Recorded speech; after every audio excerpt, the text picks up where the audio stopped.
Sports Flash TV na may dati. Ito ay lagi kang panalo, bakbakan na sigurado, mga balitang Tapales, nasa bansang Japan na at ang garantiyang bayad kay Tapales versus Inoue. Pag-usapan natin yan mga ka-flash. Pero bago ang lahat, huwag kakalimutang i-like, mag-subscribe at hit ang notification bell para updated ka sa mga bidyong katulad nito.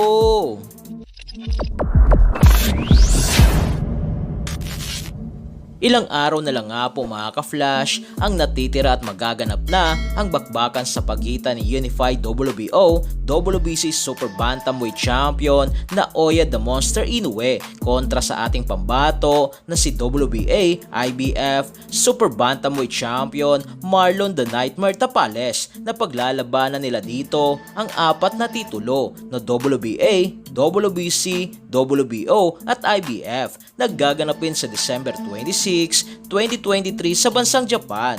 Sa ngayon nga po mga ka-flash ay nakarating na si Tapales sa bansang Japan at dito ay pinagkaguluhan si Tapales, mapanayam lamang ng mga Japanese reporters bago ang nakatakdang laban versus Inoue na sa pahayag nga po ni Tapales ay hindi nga raw ito natatakot sa The Monster ng Japan at nangako pa ito na sisiguraduhin nga raw nito na maaagaw niya ang dalawang titulong hawak ni Inoue na WBO at WBC. Subalit aminado nga po si Tapales na hindi ito magiging madali kaya't humihingi ito ng suporta at panalangin mula sa mga Pinoy boxing fans na sana'y manalo ito sa laban. Subalit ang hindi nga po dito magandang balita mga ka-flash ay ang garantiyang bayad kay Tapales para sa isang historical undisputed championship para sa ating mga Pinoy na kung si Inoue ay tumanggap ng $5 million purse money habang si Stephen Fulton ay $3 million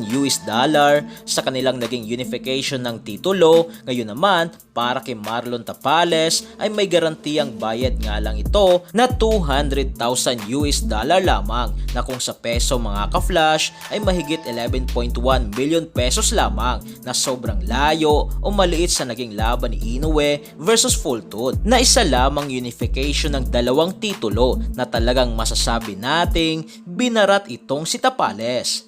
Na kung ibabangga natin ito mga ka-flash sa naging kontrata ni Casimero sa Treasure Boxing Promotion na 3 fights na may total na 100 million yen na kung sa peso ay mahigit 38.7 million pesos at kung hahatiin natin ito sa tatlong laban, ang bawat isang laban ni Casimero ay kumita ito ng 12.9 million pesos non-title fight na mas mababa kay Marlon Tapales na isang undisputed championship na may garantiyang bayad lamang na 11.1 million pesos o $200,000 at madadagdagan lamang ito ng pay-per-view buys pagkatapos ng laban. So yan lang para sa ating balitang boxing. Ano bang masasabi nyo tungkol dito? Para sa inyong komento at reaksyon na i-komento nyo na sa baba. Hanggang sa muli, ito ang The Sports Flash TV. Sports Flash TV na may dati. Ito ay lagi kang panalo, bakbakan na sigurado, mga balitang boxing. Ito laging bago, balitang boxing, laban na kasado. Di papahuli pagdating sa bakbakan, mga pambato na patuloy ang laban. Sasaliksikin ang bawat babalita, talagang diin, bawal ang mahina sa loob ng ring. Merong pambihira, mga kamao na nagiging bida.